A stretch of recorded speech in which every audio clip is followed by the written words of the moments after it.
What's going on, friends? Welcome to the Seventh Heaven Homestead. Haven't uploaded in about 4 months. I deleted my old channel, the On the Mark channel, and started this one and the Non-Negotiables podcast. I'll link to that one in the description. And then I stopped uploading to YouTube altogether. Honestly, I've been disgusted with the entire platform and everything. Disgusted with everything. But things are getting real. Things are getting really real. And so I said, you know, it's wrong for me to have a message and not share it.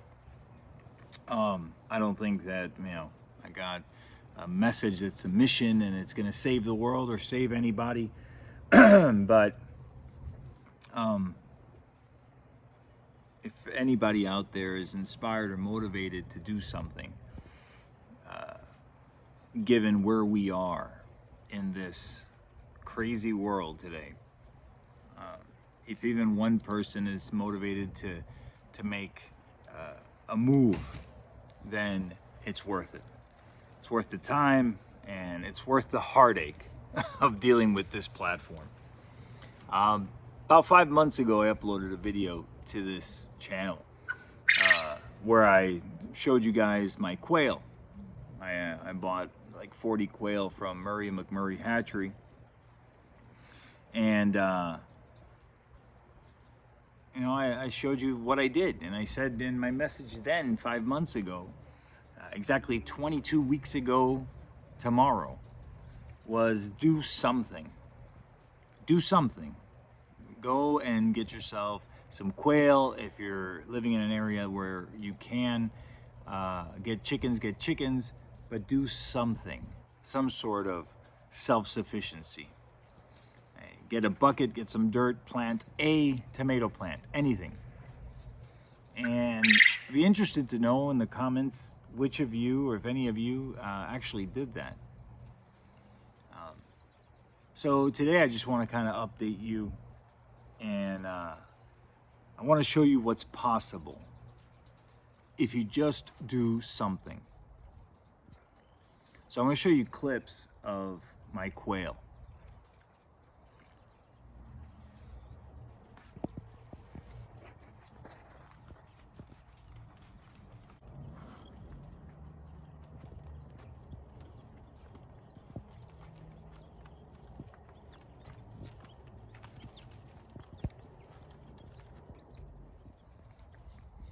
In those cages, what you see are 78 Coturnix quail. Started with 40, and I still have about 19 from that original stock that I used for breeding. In order to diversify some of the genetics, I bought some hatching eggs from my Shire farm, and I hatched those. And in the last 5 months, I have hatched hundreds of quail. I have stored and eaten thousands of eggs. I have put dozens of quail in the freezer. I have started selling chicks to a local feed store. I just sold 54 this past weekend. I have another 80 hatching in about 6 days, and they can't buy them fast enough. I've sold laying hens. I've sold juveniles. I've sold to people who are leaving this insane city life and moving to a homestead in Tennessee. Good for them. Smart of them. And I've turned a $240 original investment. That's what I spent originally on quail, on feeders, on food, on all of that. To, if you include the cost of eggs and the fact that we haven't bought eggs in months, I actually am making about $650 a month in sales of chicks, and in quail eggs I get about 50 a day. The conversion there is about 3 quail eggs for every chicken egg.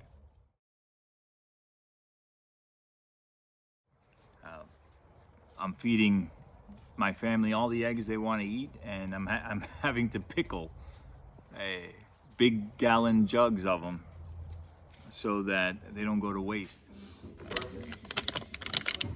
I'm gifting tons of eggs to friends and neighbors. 5 months. In 5 months, I have secured enough protein in quails to feed my family sustainably. And eggs, of course. And a little side hustle selling quail and quail related products. We have an Etsy store where we sell the wings of the quails that we process. We dehydrate them and we sell them to people who have cats, and they play with their cats with the quail wings, and to hunters who train their dogs on how to hunt quail with the quail wings. And that's just 5 months. In 5 months. And yeah, I'm a little bit bragging, and not because of me. Like, I give all the glory to God that He put the urgency in my heart to do something. And you know, it wasn't easy, right? My wife was like, "What? No way." She's like, "You know, we can't spend the money." And so rather than spend, you know, $500 on cages, I went to a dumpster and picked up pallets, and I broke them down, and I bought a $25 roll of chicken wire, and I made my first cage. And as I've needed more cages, I've done the same thing over and over again. And basically just building cages out of garbage. Keeping the quail on deep bedding, I'm able to harvest the bedding for my garden.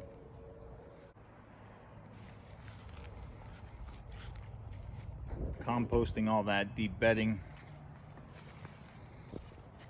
The big heavy stuff here for top dressing.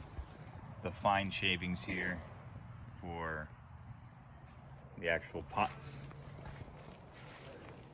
I've got some raised beds here in my little, you know, 1/10 of an acre plot of land in Homestead. And the quail are silent, and they're considered pets, so they don't mess with the HOA. And now I've started to develop a whole new product where I'm building cages, and I'm selling people in apartments 5 or 6 quail in a cage with the feeder and the waters and all of that, so that they can have fresh eggs right there in their living room, in their kitchen, in their patio, in their balcony.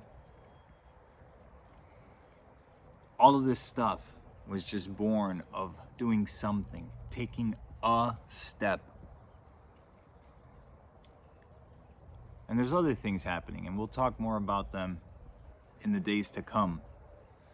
And we've been able to find a homestead in northern Florida. It's not as big as I wanted, right? I wanted 20 acres. This is a 3-acre plot, but it's surrounded by timberland.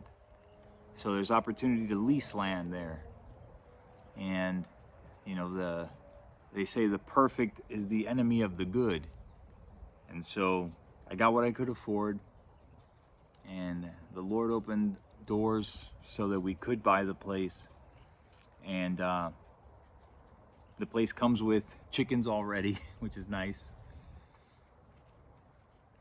But none of that would be happening today, right? There's no way I could have convinced my family to be self-sufficient and live a self-sufficient lifestyle if we didn't do something, if we didn't take some step so that they could say, "Oh, look, this is doable," right? This is doable. This is real. It's not some pie in the sky notion. This is something we can do. And so now they're all in. We've got friends that are in, that want to participate. They want us to raise their food and raise a pig for them and raise some chickens for them.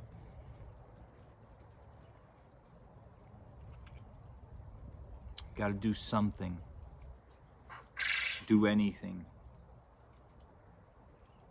Take a step towards self-sufficiency. There is no excuse. There's no excuse.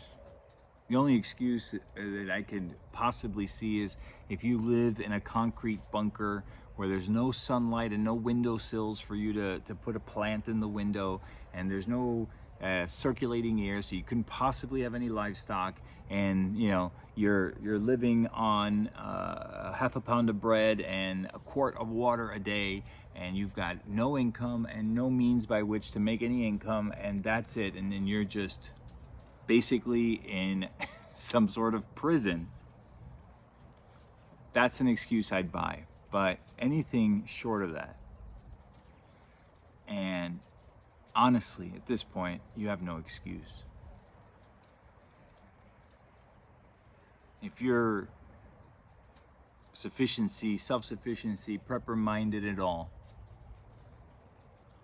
you need to do something. And you need to do something tonight.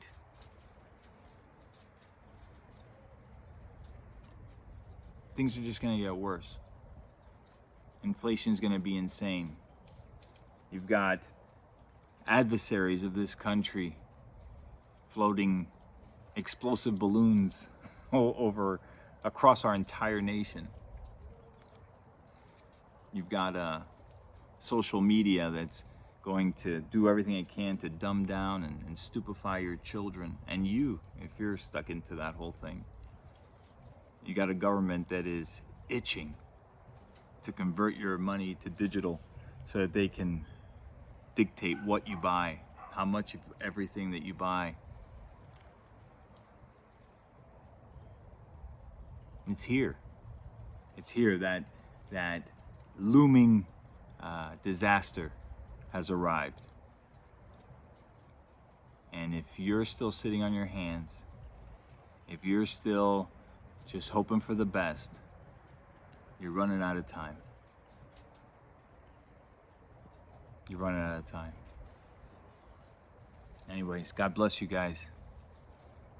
Here's me sounding the alarm, wanting nothing but the best for you. And here's me, living, breathing proof that if you do something, it'll pay off. If you take a step, you won't regret it.